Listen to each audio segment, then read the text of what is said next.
سبيل الدموع سبيل مريح تنهدى يا صاحي كي تستريح وبث Bismillahirrahmanirrahim. Assalamualaikum warahmatullahi wabarakatuh. Alhamdulillah, assalatu wassalamu ala rasulillah Sayyidina Muhammad ibn Abdillah wa ala alihi wa sahbihi wa mawalah. Amma ba'du, la hamla wa la quwata illa billah. Para pecinta Ramadan yang dirahmati Allah subhanahu wa ta'ala, kadang kita telah ikhlas mengorbankan waktu, pikiran, tenaga, bahkan harta benda kita untuk menolong orang lain. Tetapi orang yang kita bantu itu kadang bersikap dan bertindak sebaliknya. Bahkan kadang dia justru berbuat jahat dengan kita. Berikut ini ada satu kisah tentang ular dan manusia, tentang satu kebaikan yang tidak pernah sia-sia.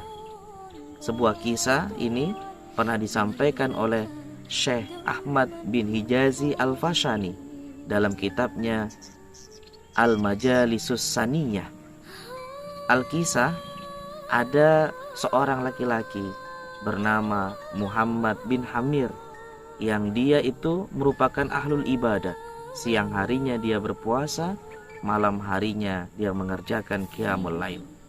Suatu hari dia pergi berburu ke hutan untuk berburu hewan.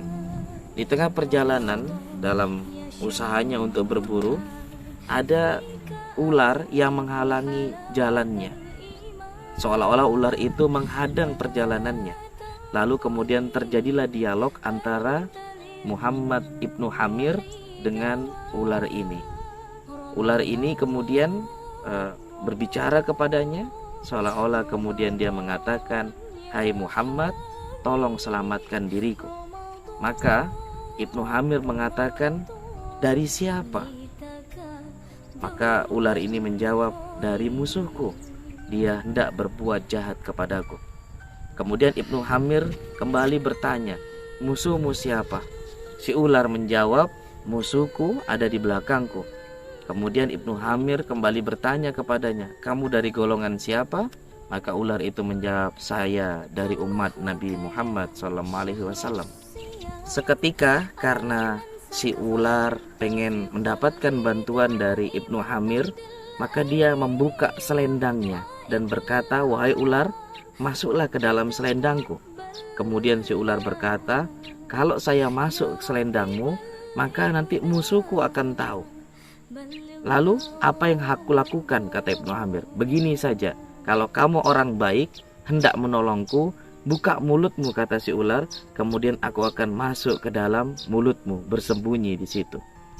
Maka Ibnu Hamir, dia khawatir justru dengan apa yang dipinta oleh si ular. Dia mengatakan, "Aku khawatir engkau akan membunuhku." Maka si ular mengatakan, "Tidak, demi Allah, tidak mungkin aku akan tega membunuhmu." Kemudian karena yakin dengan apa yang dikatakan oleh si ular, Ibnu Hamir kemudian membuka mulutnya dan ular itu masuk ke dalam tubuhnya.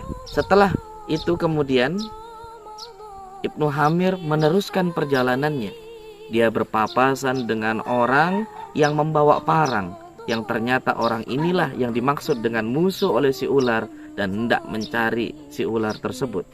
Kemudian orang itu bertanya ketika berpapasan dengan Ibnu Hamir, "Apakah kau melihat musuhku?" Kemudian Ibnu Hamir mengatakan, "Siapa yang engkau maksud musuh?" Orang itu menjawab, "Musuhku adalah seekor ular." Maka Ibnu Hamir mengatakan, "Aku tidak pernah melihat ular itu," sambil kemudian dia istighfar ratusan kali karena dia tahu bahwa apa yang dikatakannya adalah tidak benar. Perlahan-lahan ketika Ibnu Hamir sudah jauh dengan orang yang membawa parang yang menjadi musuh ular itu, maka kemudian ketika sudah jauh, si ular muncul kembali dari dalam mulut Ibnu Hamir, mengatakan, "Apakah musuhku sudah tidak ada?" Maka Ibnu Hamir mengatakan, "Kamu sudah aman, dia sudah jauh daripada kita, jauh daripada di sini." Ibnu Hamir kemudian mengatakan, kulihat orang itu sudah tidak ada di sisi kita, dia sudah jauh dari kita. Jika kamu ingin, maka keluarlah dari perutku, keluarlah dari tubuhku. Kemudian si ular mengatakan, hai Muhammad Ibnu Hamir, kamu hanya punya dua opsi terhadap dirimu. Yang pertama, kau pilih aku hancurkan limpamu dari dalam, atau aku lubangi hatimu ini dan kubiarkan kamu tanpa ruh. Maka Ibnu Hamir kaget mendengar apa yang disampaikan oleh si ular. Subhanallah, di mana janjimu yang telah kamu ucapkan? Apakah kamu lupa atas sumpahmu demi Allah, sampai-sampai aku rela berbohong terhadap orang yang menanyakan keberadaanmu?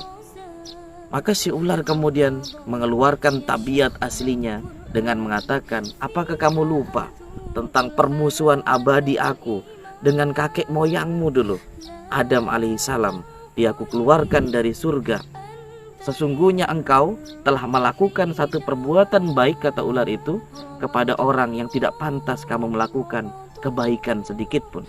Maka mendengar jawaban keji dari ular itu, Ibnu Hamir kaget, tidak menyangka sesuatu yang dia tolong dengan berbohong itu kemudian melakukan tindakan-tindakan yang justru sebaliknya atau hendak berbuat jahat kepadanya. Maka Ibnu Hamir meyakinkan kepada si ular, apakah kamu hendak membunuhku? Si ular tanpa ragu mengatakan, iya pasti. Kalau begitu, kata Ibnu Hamir, biarkan aku naik ke atas gunung terlebih dahulu, kemudian nanti kamu berlaku terserahmu. Maka kemudian si ular mengatakan, silakan, apa yang kamu mau lakukan semaumu. Lalu kemudian Ibnu Hamir naik ke atas gunung, seolah-olah dia sudah tidak punya harapan lagi terhadap kehidupan. Sampailah Ibnu Hamir di puncak gunung, dan sembari dia menatap ke arah langit, dia berdoa kepada Allah Subhanahu wa ta'ala. Ya Latif, ya Latif, ya Latif, ultuf bi lutfikal khafi. Ya Latif, bil qadratil lati stawaita biha 'alal arsy. Alam ya'lamal arsyu aina mustaqirruka illa ma kafaitani hadil hayya. Wahai Allah, zat yang maha lembut. Wahai Allah, zat yang maha lembut, berlaku lembutlah kepadaku dengan kelembutan yang samar. Wahai Allah, zat yang maha lembut, dengan kekuasaanmu yang dengannya engkau menguasai arsy, lalu arsy pun tidak mengetahui di mana kekuasaanmu, kecuali tidak engkau lindungi diriku dari kejahatan ular ini. Demikianlah doa dahsyat dari Muhammad Ibnu Hamir kepada Robnya. Setelah berdoa tersebut, Ibnu Hamir kemudian melanjutkan perjalanannya. Tak disangka di dalam perjalanan itu dia bertemu dengan sesosok yang begitu rupawan, bersih, bersinar wajahnya, harum bau badannya, yang menghampiri dia secara tiba-tiba. Kemudian orang yang rupawan itu mengucapkan kepada dia, Salamun alaika ya Muhammad. Kenapa engkau kelihatan sedih? Apa gerangan yang telah menimpamu? Maka Muhammad Ibnu Hamir mengatakan, Waalaikumsalam wahai saudaraku, sesungguhnya musuhku telah berbuat jahat kepadaku. Maka si rupawan ini, orang yang ditemui Ibnu Hamir, bertanya, di mana musuhmu? Dia ada di dalam perutku. Maka kemudian tiba-tiba si rupawan ini memberikan sebuah daun, beberapa daun, yang daun itu seperti daun zaitun kepada Ibnu Hamir.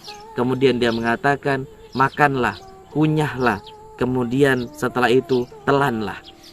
Ketika daun ini dimakan, dikunyah dan ditelan oleh Ibnu Hamir, tiba-tiba kemudian ular yang ada dalam perut Ibnu Hamir itu berputar-putar, kemudian dia keluar berkeping-keping dari arah bawah atau duburnya.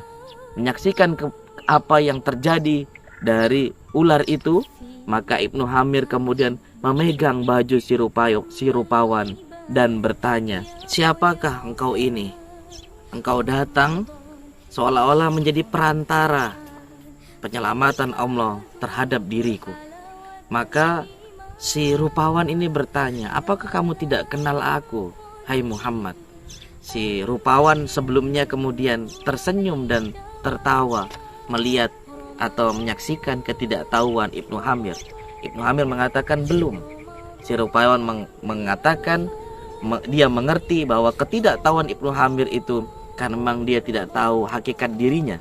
Sesungguhnya katanya si rupawan, ketika engkau dalam keadaan sulit dianiaya oleh ular itu, kemudian engkau berdoa kepada Allah Subhanahu wa taala, maka doamu itu didengar oleh para malaikat. Para malaikat kemudian mengadu kepada Allah Subhanahu wa taala, kemudian mengutus aku, yaitu malaikat Ma'ruf, untuk menolongmu. Dikatakan kepada kami, pergi ke surga, ambil daun hijau, bawakan kepada hambaku Muhammad Ibnu Hamir. Karena itulah, wahai Muhammad, kata si rupawan, tetaplah berbuat kebaikan, sekalipun orang yang engkau baiki itu tidak membalas kebaikan yang engkau lakukan. Perlakukanlah dengan baik kepada setiap orang, karena kebaikan di sisi Allah sesungguhnya tidak akan pernah sia-sia. Innallaha yuhibbul muhsinin. Sesungguhnya Allah menyukai orang-orang yang berbuat kebaikan. Kisah tersebut, para pecinta Ramadan yang dirahmati Allah Subhanahu wa taala, mengilhami kita agar kita senantiasa menjadi orang yang melakukan banyak kebaikan. Sesungguhnya kebaikan yang kita lakukan terhadap orang lain, sekalipun orang lain tidak membalas kebaikan itu, atau orang lain tidak memperdulikan kebaikan itu, sesungguhnya kebaikan itu akan menjadi balasan bagi diri kita dalam jalur-jalur yang tidak disangka-sangka. Demikianlah sunnatullah yang Allah tetapkan, bahwa perbuatan baik tidak akan pernah sia-sia. Innallaha la yudhi'u ajral muhsinin. Sesungguhnya Allah, dia tidak akan pernah menyia-nyiakan pahala orang yang berbuat kebaikan. Maka terus berbuat kebaikan, insya Allah kebaikan kita akan dibalas dari sisi Allah dari jalur sesuatu yang tidak kita duga-duga. Dan mudah-mudahan kita terus istiqomah untuk menjadi orang yang terus mengadakan perbaikan diri, dan mudah-mudahan itu menjadi wasilah kita selamat dapat kebaikan dunia dan akhirat kelak. Amin ya rabbal alamin. Demikian apa yang dapat kami sampaikan, semoga bermanfaat. Wallahu a'lam bishawab. Hadanallahu wa iyyakum ajmain. Ihdinas siratal mustaqim. Wallahul muwaffiq ila aqwamit thoriq. Assalamu alaikum warahmatullahi wabarakatuh.